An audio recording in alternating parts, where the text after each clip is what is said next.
Hello guys, मैं एक नई कहानी लेके आया हूँ जो एक डेटा साम्राज्य का पतन था। द इक्विफैक्स कंपनी का हैक, उसके अंदरूनी कहानी। तो शुरू करते हैं।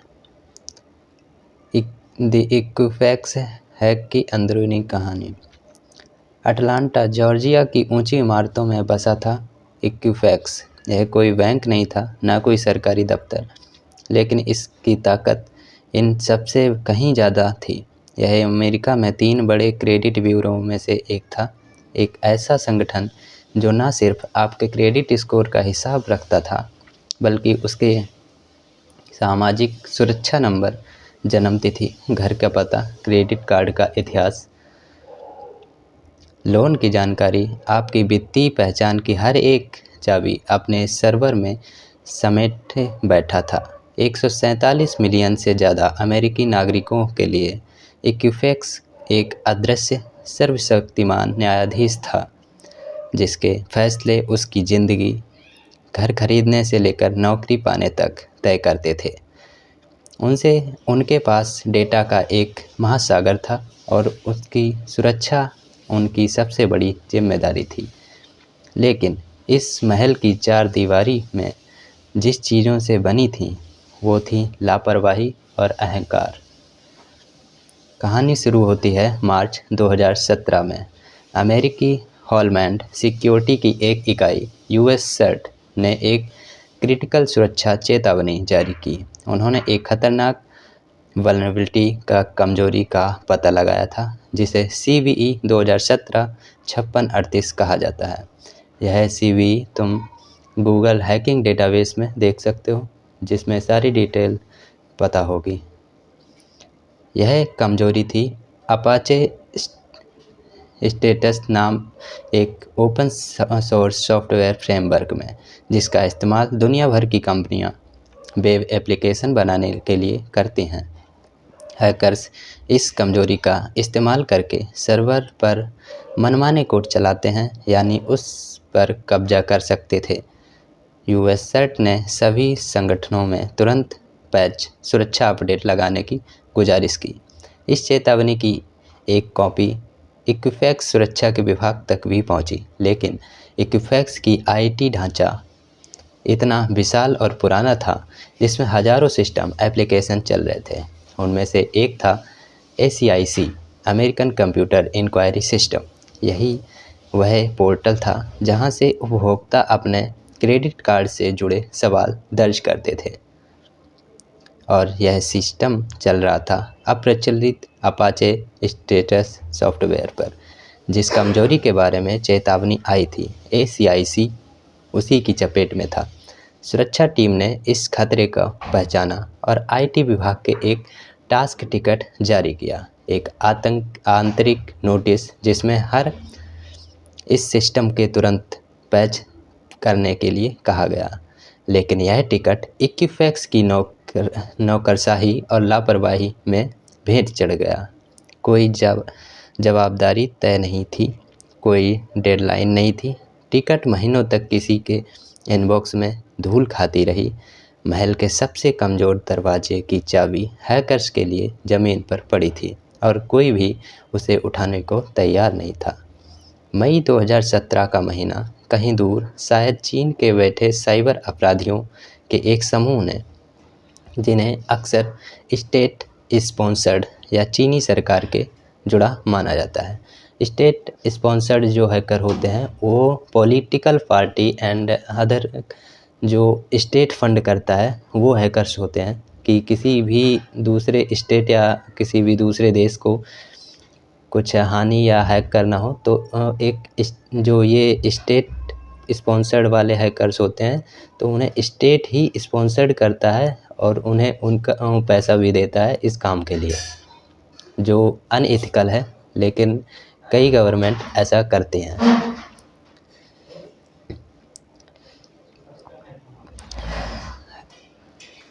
अब 2017 का महीना, कहीं दूर, साइबर चीनी अपराधियों के एक समूह ने, जिन्हें स्टेट स्पॉन्सर्ड या चीनी सरकार ने जुड़ा माना जाता है, हालांकि आधिकारिक तौर पर यह साबित नहीं हुआ, इंटरनेट पर अपने स्कैनर चलाए। ये स्कैनर हजारों कंपनियों के सर्वर को स्वचालित रूप से जांच रहे थे और उसी अपाचे स्टेटस की कमजोरी के लिए जिसकी चेतावनी महीने भर पहले ही आई थी और उन्हें मिल गया इक्विफैक्स का ACIC पोर्टल। 13 मई 2017 को उन्होंने इस कमजोरी का फ़ायदा उठाया। एक साधारण सी कोड कमांड चलाकर उन्होंने इक्विफैक्स सर्वर की घुसपैठ कर ली, लेकिन यह कोई जोरदार हमला नहीं था। यह चुपचाप सावधानी से किया गया प्रवेश था, जैसे कोई चोर रात के अंधेरे में ताला तोड़कर घुस गया। इसमें कमांड चलाई है रिमोट कोड एग्जीक्यूशन हो सकता है, जिससे सर्वर का कंट्रोल हैकर्स के पास चला जाता है और हैकर्स पूरा सर्वर कंट्रोल कर सकता है। उनकी वेबसाइट एंड अदर इंफॉर्मेशन सब कुछ हैकर कंट्रोल करता है जब RCA वल्नरेबिलिटी होती है। Remote code execution, command execution इसका ही पार्ट है जो रिमोट कोड एग्जीक्यूशन में भी प्रिविलेज हो सकता है। एक बार अंदर आने के बाद उन्होंने अपनी जड़ें जमा लीं। वे सर्वर से सर्वर पर घूमने लगे। उन्होंने वेबसेल नामक छोटे प्रोग्राम इंस्टॉल किए। उन्होंने पहले सर्वर में घुसे और दूसरे सर्वर को देखा। फिर वेबसेल एक सेल होता है जिसके ज़रिए अगर कंप्यूटर शट डाउन भी हो जाता है या सर्वर शट डाउन भी हो जाता है और फिर से ऑन किया जाता है तो वो अपने आप ही रन हो जाता है और उसका एक्सेस हैकर के पास हमेशा रहता है अगर वेबसेल उसने चलाया है तो।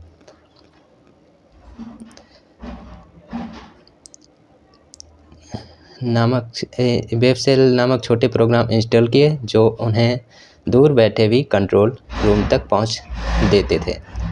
उन्होंने एंटी क्रेडिट डाटा को डिक्रिप्ट करने के लिए यूज़रनेम पासवर्ड चुराए।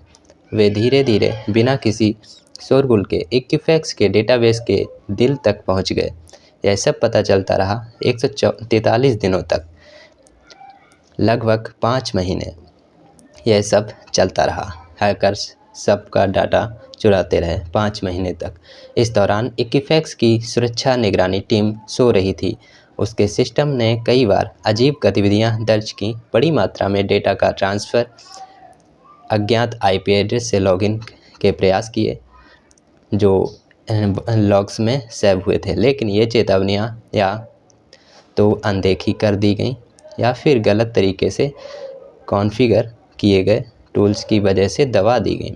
एक मशहूर मिसाल सामने आई। हैकर्स ने इक्विफैक्स के एक सर्टिफिकेट का इस्तेमाल करके डेटा को एन्क्रिप्ट किया ताकि वह सुरक्षित ट्रैफिक लगे।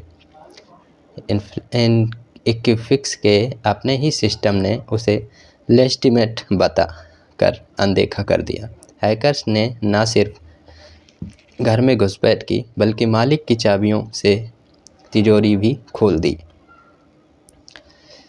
जुलाई के आखिर में एक रूटीन सिक्योरिटी स्कैनर में आखिरकार कुछ गतिविधियां पकड़ में आईं। 29 जुलाई को इक्विफैक्स की टीम ने पाया कि उनके नेटवर्क से बाहर की तरफ बहुत सारा डेटा जा रहा है।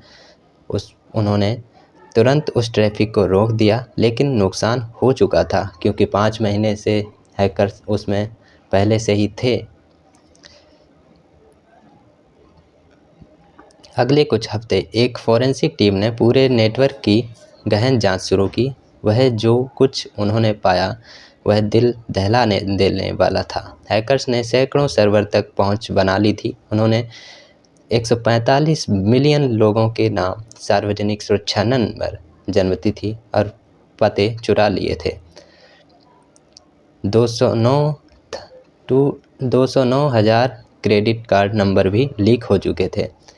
यह अमेरिकी इतिहास का सबसे बड़ा डेटा उल्लंघन था और यह एक ऐसी कमजोरी की वजह से जिसे पैच करने में महज कुछ घंटे लगे। सीनियर मैनेजमेंट को सूचित किया गया, लेकिन यहाँ भी इक्विफैक्स ने गलती पर गलती की। उन्होंने सरकारी जानकारी को तुरंत जनता के सामने नहीं रखा। वे जानना चाहते थे कि कितना नुकसान हुआ और हैकर्स अभी सिस्टम में।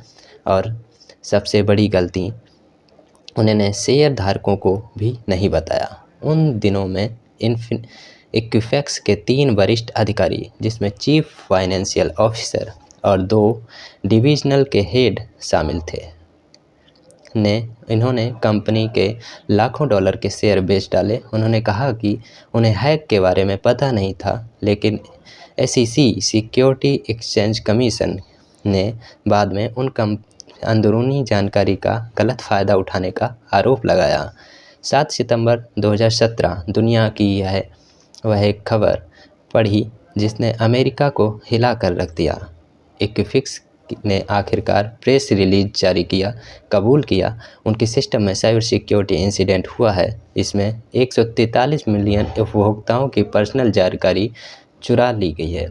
ये सबसे बड़ा साइबर अटैक था। लोगों का पहला सवाल था, क्या मैं शिकार हूँ?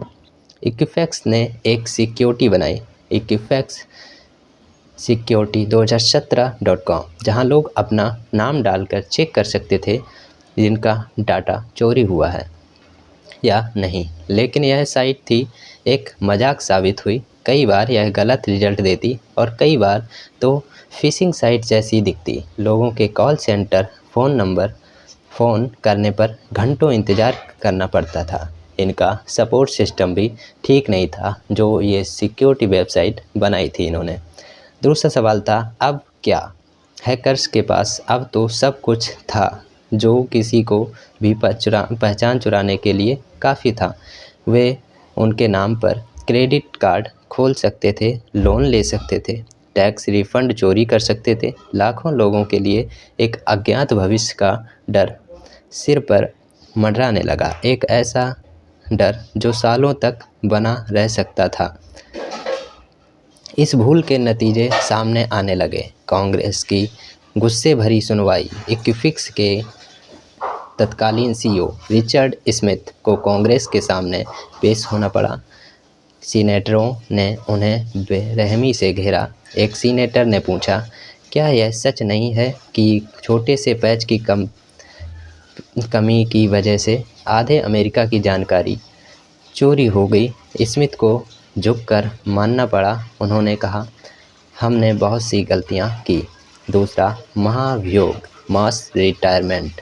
CEO रिचर्ड स्मिथ सहित कई टॉप एग्जीक्यूटिव को इस्तीफा देना पड़ा।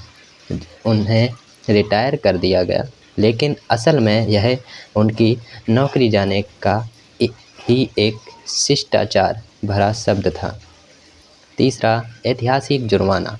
इक्विफैक्स को एक रिकॉर्ड सेटलमेंट करना पड़ा। FTC फेडरल ट्रेड कमीशन और CFPB consumer finance protection bureau के साथ समझौते के तहत उन्हें 700 मिलियन करीब 5800 करोड़ रुपए का भुगतान करना तय हुआ।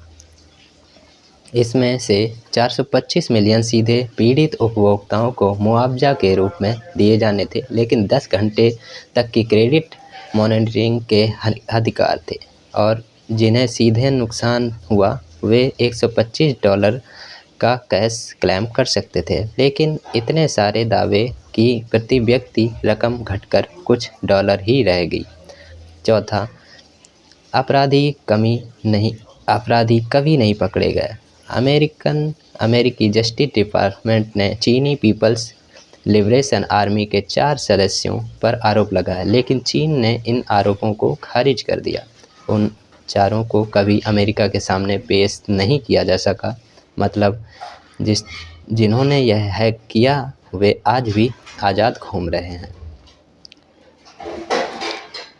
आज इक्विफैक्स अभी भी कारोबार कर रहा है। उसमें सुरक्षा के अरबों डॉलर खर्च किया है, नए अधिकारी नियुक्त किए, लेकिन उनका नाम हमेशा के लिए साइबर सुरक्षा की सबसे बड़ी चेतावनी में दर्ज हो चुका था। यह कहानी याद दिलाती है कि डिजिटल युग में हमारी सबसे कीमती संपत्ति, हमारी पहचान किसी दूर बैठे हैकर के हाथों में नहीं, बल्कि उन कंपनियों के हाथों में है जिन पर हम भरोसा करते हैं। और इक्विफैक्स ने साबित कर दिया था कि कभी-कभी यह भरोसा टूटने की कीमत एक पूरे राष्ट्र को चुकानी पड़ती है। यह न सिर्फ 147 मिलियन नंबरों की चोरी की कहानी यह एक विश्वास टूटने, जवाबदेही के अभाव, लापरवाही की भारी कीमत की कहानी है। एक ऐसी कहानी जिसकी गूंज आज भी हर डेटा ब्रीच के साथ सुनाई देती है। ये अमेरिका का सबसे बड़ा साइबर ब्रीच था, जिसके बाद अमेरिका ने नए सिक्योरिटी रूल्स लागू किए, जिसमें GDPR 2017 एंड अदर भी हैं जैसे कानूनी बदलाव। इस हैक ने अमेरिका में GDPR जैसे कड़े डेटा प्रोटेक्शन कानून को की मांग को तेज कर दिया। अब कंपनियों को डेटा उल्लंघन होने पर 72 घंटे के अंदर सूचना देने के लिए बाध्य किया जाता है। अगर कोई कंपनी का डेटा ब्रीच होता है तो 72 घंटों में यूजर्स को, जो कंपनी के यूजर्स हैं, उन्हें बताने का ये प्रावधान बनाया गया है कि 72 घंटे में उन्हें पता चल जाए। तो ये कहानी यहीं शुरुआत ख़त्म हो जाती है।